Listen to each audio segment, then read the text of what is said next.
좀 저도 부담이 많이 되더라고요. 왜냐하면 여기는 저보다 사역을 더 오래 하신 분도 계시고 또 기간이 짧다라고 해서 또 내실도 짧은 건 아니니까요. 근데 저도 아직 어떤 결과물을 만들었다고 하기 어려운 사람이 와가지고 난 이렇게 생각한다 라고 말을 하기가 참 좀 민망한 게 있더라고요. 근데 어쨌든 제가 느낀 문제의식을 좀 얘기해 보려고 해요. 제가 갖고 있는 문제의식 그리고 나름의 고민했던 것들. 그래서 공감하셔도 되는 이야기고 난 공감 가지 않는다라고 해도 괜찮은 이야기고, 목사님께서 이제 한번 제목을 만들어 보라라고 말씀하셔가지고 제가 뭐라고 이름을 지었냐면은 회심을 위한 사역, 이렇게 제가 제목을 붙였거든요.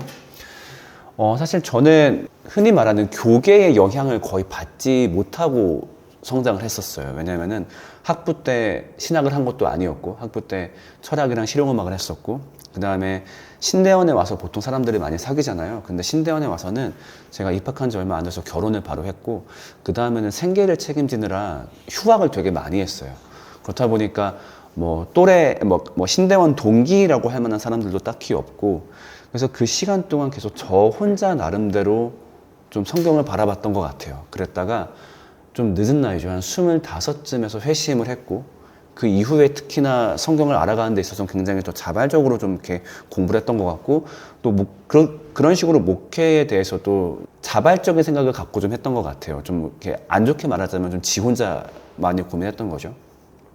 근데 그렇게 하다 보니까 어떤 교회 사역들에 대해서 좀 한 발 떨어진 시선으로 객관적으로 볼 수 있게 되더라고요. 그랬을 때 물론 좋은 것도 많이 있었지만 제가 가장 납득이 가지 않았던 건 뭐냐면은, 생각보다 이 회심에 많이들 관심이 없구나라는 게 제가 느낀 문제의식이었어요.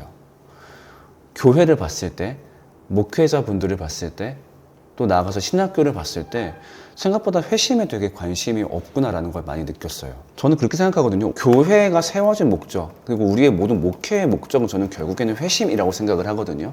물론 회심이라는 단어가 성경에 나오진 않죠. 저도 최근에 알았는데 회심이 원래 불교 용어라고 하더라고요.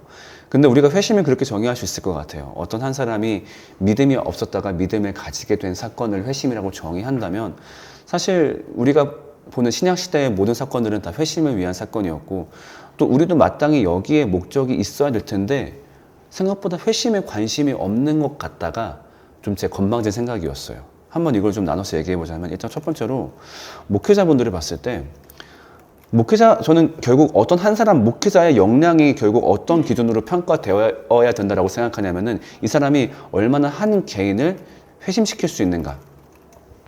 물론 어떤 개인의 역량으로 100% 회심이 이루어지는 건 아니겠지만, 최소한 그 사람이 누군가의 회심을 돕기 위해서 얼마나 자신의 역량을 발휘할 수 있는가, 저는 이게 그 목회자의 어떤 역량으로 평가받아야 된다고 생각을 해요. 그러니까 예를 들면 이 사람한테 누군가가 비그리스도인을 이 사람한테 갖다 줬을 때, 제한 시간이 10분이든 1시간이든 아니면 10번의 만남이든 얼마나 그 주어진 시간 안에서 이 사람을 회심시킬 수 있는가. 아니면은 우리가 교회를 다니고 있지만 아직 회심하지 않은 분들 많이 있잖아요. 그런 분들을 만났을 때 이 사람이 얼마나 그 사람들을 설득할 수 있는가. 결국 이게 목회자의 역량이어야 된다고 생각하는데, 생각보다 여기에 집중하는 목회자들을 많이 만나기가 저는 어려웠어요. 그냥 교회 사역 한 주 한 주 잘 하는 거, 그냥 그렇게, 아니면 사람들하고 그냥 적당히 잘 어울리는 거, 아니면 어떤 교회의 행정적인 역할을 충실하게 해내는 거. 물론 이것들도 나쁘다고 볼 수는 없겠지만 제가 봤을 때는 저기서 머무르면 안 되지 않나? 결국 내가 만나는 사람은 나는 얼마나 회심시킬 수 있는가, 이게 결국 목회자의 역량이고, 또 되게 노골적인 말을 하자면은 목회자가 교회에서 돈을 받는 이유는 그것 때문이 아닐까? 저는 그렇게 생각을 하거든요. 근데 어떤 누군가를 회심시키는 일에 있어서 별로 부담감도 안 가지고 거기에 역량을 별로 집중하지 않는다는 느낌을 저는 받았어요.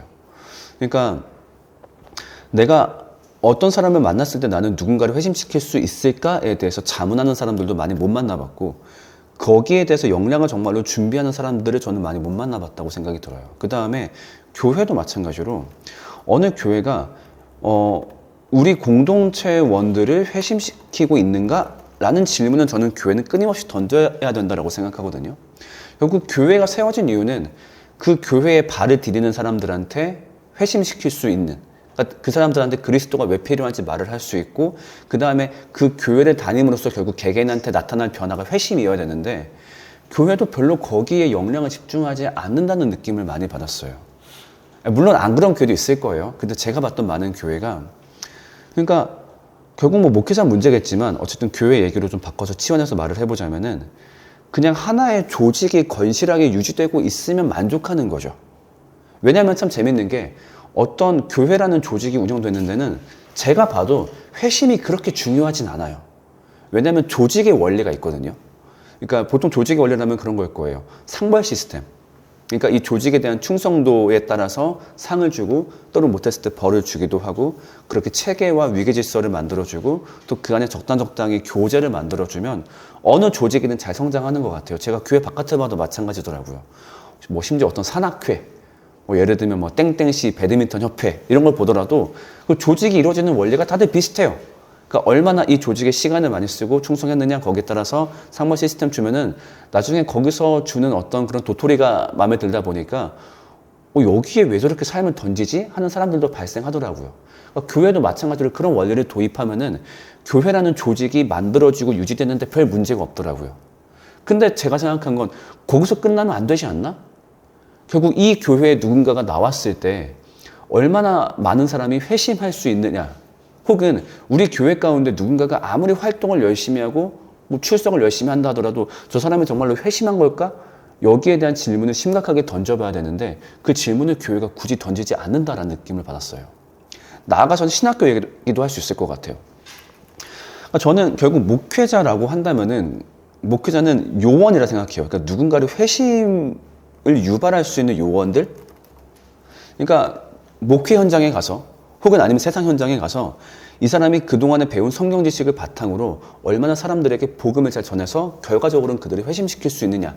여기에 목적이 있어야 되는데 좋은 논문을 쓸 수 있는 사람들을 배출한다든가 아니면 좋은 교수요원들을 배출한다든가 저는 그거는 신학은 그럴 필요가 있다고 생각을 해요. 하지만 목회학, 우리가 흔히 말하는 MDB는 그러면 안 된다고 생각하거든요. MDB는 전 되게 약간 그렇게 생각이 들었어요. 의학 같다고. 그러니까 의료 기술을 연구하는 사람이 있다라고 한다면은 MDB 같은 경우는 실제로 수술 임상을 하는 사람이잖아요. 근데 신학교의 구성을 보면은 그 임상에 대한 어떤 책임도 되게 적게 지기도 하고 그 다음에 애초에 임상 경험이 많지 않은 분들이 교수가 되기도 하고 결국 그렇다 보니까 그럼 전반적으로 나타나는 문제가 뭐냐? 한국 기독교에서 과연 회심이 얼마나 집중되고 있는가를 냉정하게 질문 던져봤을 때 저는 여기에 대해서 긍정적인 답을 내리기가 어렵더라고요. 그러니까 물론 여기서 말한 한국 기독교라는 말이 참 부담되는 표현이긴 해요. 그러니까 뭐 네가 나이가 뭐 먹으면 얼마나 먹었다고 한국 기독교 교계를 얘기하느냐라고 했을 때 저도 거기에 대해서 저도 완벽하게 변호할 수는 없으니까요. 근데 어쨌든 제가 뭐 저 또한 한국 기독교의 대상자였고 어렸을 때 그리고 나름 이제 매년 수련회 사역을 하면서 여태까지 다녔던 교회가 100교회는 좋긴 없는 것 같아요. 그 많은 교회를 다니면서 느꼈던 거는 다들 회심에 진짜 관심이 없구나라는 거였어요. 그러니까 이게 참 잘 이해가 안 갔어요. 제가 어렸을 때 떠올려 봐도 제가 교회 생활을 하는 동안 누구도 제가 회심했나 회심하지 않았나에 관심이 없더라고요.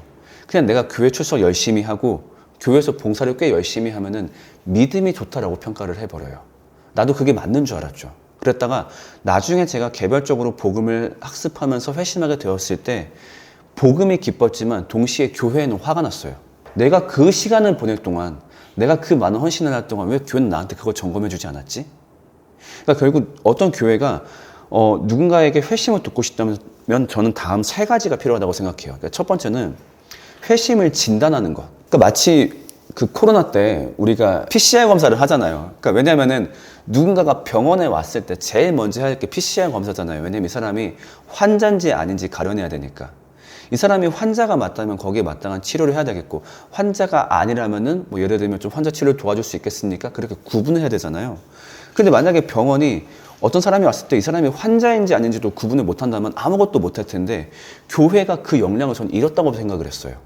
어떤 개인이 왔을 때 이 사람이 회심했는지 안 했는지는 최소한 교회가 알아야 되는데 물론 이거는 사람의 내면적인 문제이기 때문에 100% 우리가 뭐 정말 빨간 줄 2개 뜨는 것처럼 명확하게 알 수는 없겠지만 그래도 나름의 어떤 진단할 수 있는 기준 혹은 목회자 내면적으로 아니면 교회 내부적으로 그런 시스템 매뉴얼이 있어야 된다고 생각을 하거든요. 그래야 누군가가 회심하지 않은 채 봉사하는 걸 봤을 때 혹은 회심하지 않은 채 출석하는 걸 봤을 때 그 사람한테 어떤 클리닉을 제공할 수 있으니까.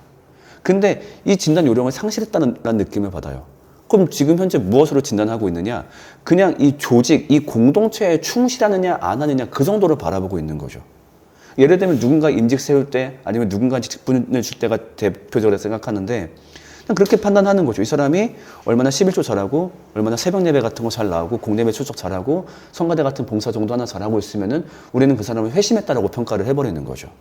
거기에 더해서 청년부 학생들 같은 경우는 교회 출석 잘하고 그 다음에 약간 왜곡된 성령론, 수련회 가서 울면은 아니면 기도할 때 얘가 울면은 찬양할 때 뛰면은 아니면 뭐 봉사활동 열심히 하면은 얘를 회심했다라고 평가를 하는 거죠. 그러니까 저는 이 회심의 진단 기준이 없는 게 제일 문제라고 생각해요. 그러니까 성경에 입각한 과연 성경은 우리가 믿는 상태를 어떻게 정의하고 있는가, 그리고 그 정의에 부합하게 우리는 사람들을 과연 회심에 평가하고 있을까? 그래서 그 평가를 노골적으로 말하면 또 안 되겠죠. 상처받으니까. 근데 그렇게 하지 않더라도 최소한 누군가가 회심을 하지 않았을 때 교회라고 한다면 마땅히 그 기능을 해야 되겠죠. 이 사람이 회심할 수 있도록 유도하는. 근데 일단 진단하는 방법이 없는 게 전 제일 큰 문제라고 생각하고요. 그 다음 두 번째는 그러면 이제 회심을 유도할 수 있는 요령. 이게 없는 게 전 두 번째 문제라고 생각을 해요. 물론 여기에 대해서 어떤 분들은 좀 불쾌할지 모르겠어요. 특히 뭐 또 장로교다 보니까 칼빈주의에 심취하신 분들은 회심은 성령님이 100% 하시는 거 아닙니까? 저는 근데 그건 좀 구분하면 좋겠어요. 물론 하나님이 하시는 일은 맞지만 그것이 우리의 어떤 방만함을 유도하는 말은 아니잖아요. 우리가 할 수 있는 최대한의 노력을 하고 그 다음에 성령님의 인도를 구해야 되는 건데, 제가 최근에 갔다 온 세미나에서도 마찬가지였어요. 최근에 어떤 세미나에서 교사 세미나였었는데, 여러분 우리가 학생들을 회심할 수 있게 해야 됩니다 라고 실컷 얘기했는데 나중에 이제 마무리 기도한다고 목사님이 올라오셔가지고 근데 이건 결국 하나님이 하시는 거죠. 그럴 것 같으면 이걸 왜 하고 있냐고요. 우리가 사도행전에서 보는 수많은 사역들이 하나님이 하실 것 같았으면 그걸 도대체 왜 했겠어요. 굳이 로마에 가서 왜 복음을 전하고 목이 잘릴 걸 각오하면서. 그럼 지금 하고 있는 사역들 다 마찬가지인 거죠. 근데 때로는 이런 성령님이 하신다라는 말이 우리 안에 게으름, 우리 안에 역량 없음을 합리화하기도 한다고 생각해요. 저는 그건 좀 구분해야 된다고 보거든요. 때문에 우리가 분명히 할 수 있는, 회심을 유도할 수 있는 요령이 저는 있다고 생각을 해요. 그러니까 예를 들면 그런 거겠죠. 그러니까 회심의 가장 기준이 되는, 저는 에베소서 1장 13절을 근거로 삼는데, 복음에 대한 올바른 지식이 첫 번째로 공급이 돼야 되는데, 이건 정말 목회자가 해야 될 일이겠죠. 그러니까 누군가가 회심하기 위해 복음에 대한 어떤 지식이 필요한가, 그리고 이것을 얼마나 효과적이고 얼마나 잘 전달할 수 있는가, 여기에 역량을 아까 얘기했듯이 목회자가 쏟아야 된다고 생각을 하거든요. 근데 간혹 교회에서 봤을 때 그런 교회들이 있어요. 그러니까 성경 공부가 활발하다라고 얘기하는 교회, 물론 그런 교회들 중에서는 회심 사역까지 잘 연결되는 교회들도 있는데, 어떤 교회는 뭐 예를 들면 맨날 그런 거 하는 거죠. 뭐 에베소서 강해, 아니면 뭐 바울의 전도 여행 살펴보기. 근데 지금 전체적인 회심이라는, 기독교의 복음이라는 가장 큰 맥락도 안 잡히신 분들한테 신학교에서 배운 걸 퍼와가지고 되게 뭐랄까, 이런 말 좀 죄송한데 잘난 척을 하는 거죠.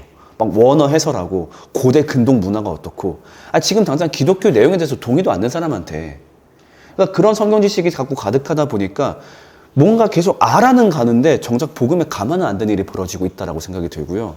저는 그 다음에는 그런 거겠죠. 저는 고린도전서 12장 3절에 기반해가지고 결국 회심을 유도할 수 있는 건 복음에 대한 올바른 지식과 성령의 도우심이 필요하다고 생각하는데, 그럼 이 성령의 도우심을 우리가 어떻게 정의할 것이고 이것을 우리가 어떻게 함께 기도할 것인가. 그리고 또 누군가가 복음은 알겠으나, 충분히 교육을 통해서 알았으나 아직 성령의 도우심이 때가 되지 않아 감화되지 않은 사람들은 우리가 어떻게 관리할 것인가.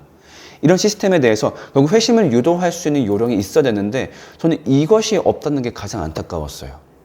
그러니까 제가 이런 생각들을 나누는 어떤 젊은 그런 사역자들하고 자주 쓰는 표현이 있는데, 좀 약간 재밌는 단어긴 한데, 스파링 경험이 너무 부족해요. 스파링, 운동할 때 쓰는 표현이죠. 그러니까 뭐 복싱으로 치면은 글러브 끼고 이렇게 직접 해보는 거. 저도 운동을 되게 좋아하는데, 어떤 무술이 실전성을 가지는 원리는 딱 하나더라고요. 얼마나 스파링을 많이 하는 무술인가. 예를 들면 태권도가 국제무대에서 격투기에서 활약을 잘 못하는 이유가 딱 하나더라고요. 실전 같지 않은 스파링을 하니까, 발만 쓰니까. 근데 다른 킥복싱이나 아니면 다른 무술들이 실전에서 활약할 수 있는 이유는 최대한 실전처럼 스파링을 많이 하더라고요.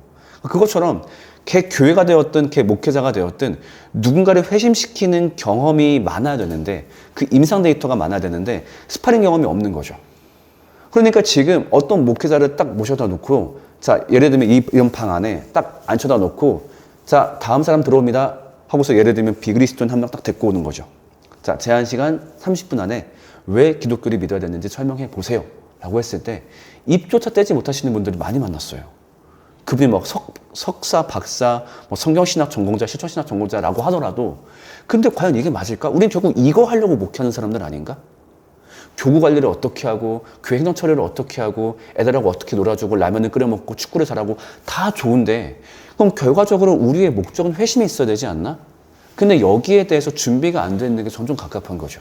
그 다음 마지막 세 번째가 회심한 자들이 누려 마땅한 삶을 교회가 과연 준비하고 있는가? 그럼 교회 공동체가 나 회심하고 싶다라고 생각하려면 결국 방법은 하나예요. 그럼 교회 내에서 회심한 자들이 과연 어떤 삶을 살고 있는지 그 삶이 부러웠을 때 결국 회심을 탐하게 된다고 생각하거든요.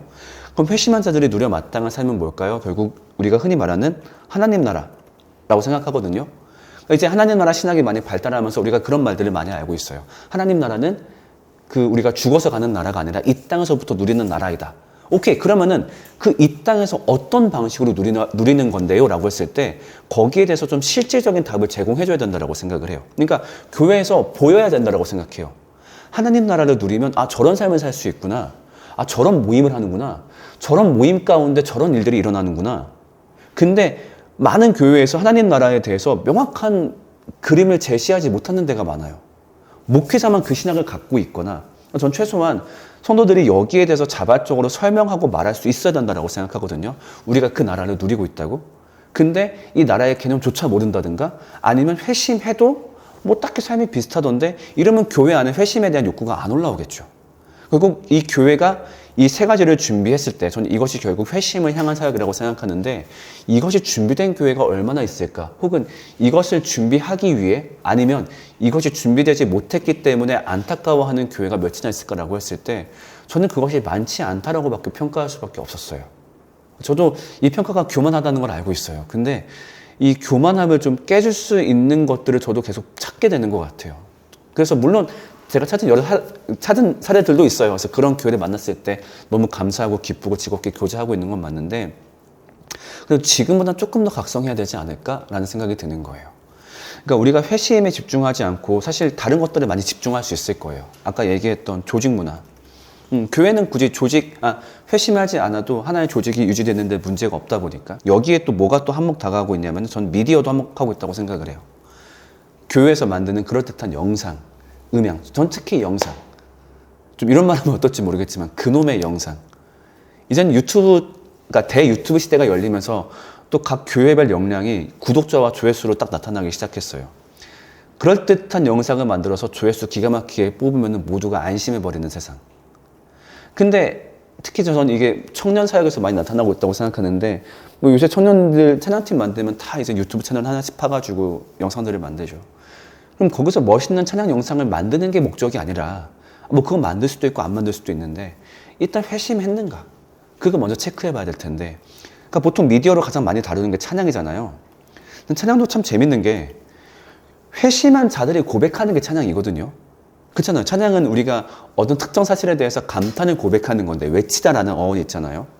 그럼 일단은 내가 기뻐야 외칠 수 있는데 회심도 안 한 애들 모아놓고서 너무 그림을 멋있게 잘 만들어요. 그게 제일 열받는 거예요.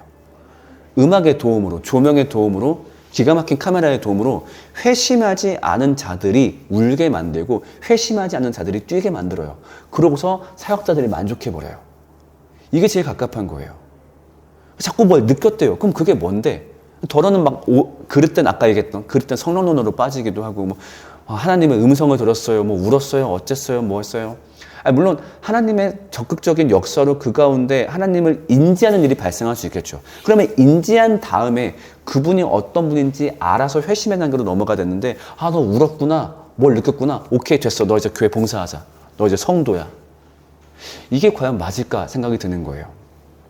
뭐 그 외에도 여러 가지가 있겠죠. 뭐 어떤 규모가 회심을 덮어버린다든가 아니면 뭐 그럴듯한 정치적 구호 이거는 뭐 좌든 우든 마찬가지인 것 같아요. 뭐 빨갱이를 몰아내자 아니면 사회 정의를 실현하자 두 가지 뭐 나름 의미가 있겠죠. 근데 그것보다 더 중요한 건 핵심은 어쨌든 회심인데 이것보다 더 중요한 사회 정의, 이것보다 더 중요한 빨갱이 척결. 이렇게 교회가 굴러가도 문제가 없다 보니까 저는 가장 안타깝다라고 생각이 들었어요. 이제 제 말을 좀 정리해 보자면은 저는 결국 우리 모두가 회심에 집중해야 된다라고 좀 생각을 합니다. 우리가 교회로 세워졌다라고 한다면, 우리를 목회자로 부르셨다라고 한다면은 우리 역할은 그걸 거예요. 누군가에게 회심을 돕는 일. 조금 더 노골적인 얘기로 한다면 우리가 교회에서 돈을 받는 이유는 그걸 거예요. 성도를 사랑해 주기 위해. 근데 이거는 성도들도 할 수 있는데 모두가 돈을 내고 교회를 다니는데 우리만 교회에서 돈을 받는 이유는 결국 우리만이 할 수 있는 일을 해야 되기 때문에 저는 그게 바로 회심을 유도하는 능력이라고 생각하거든요.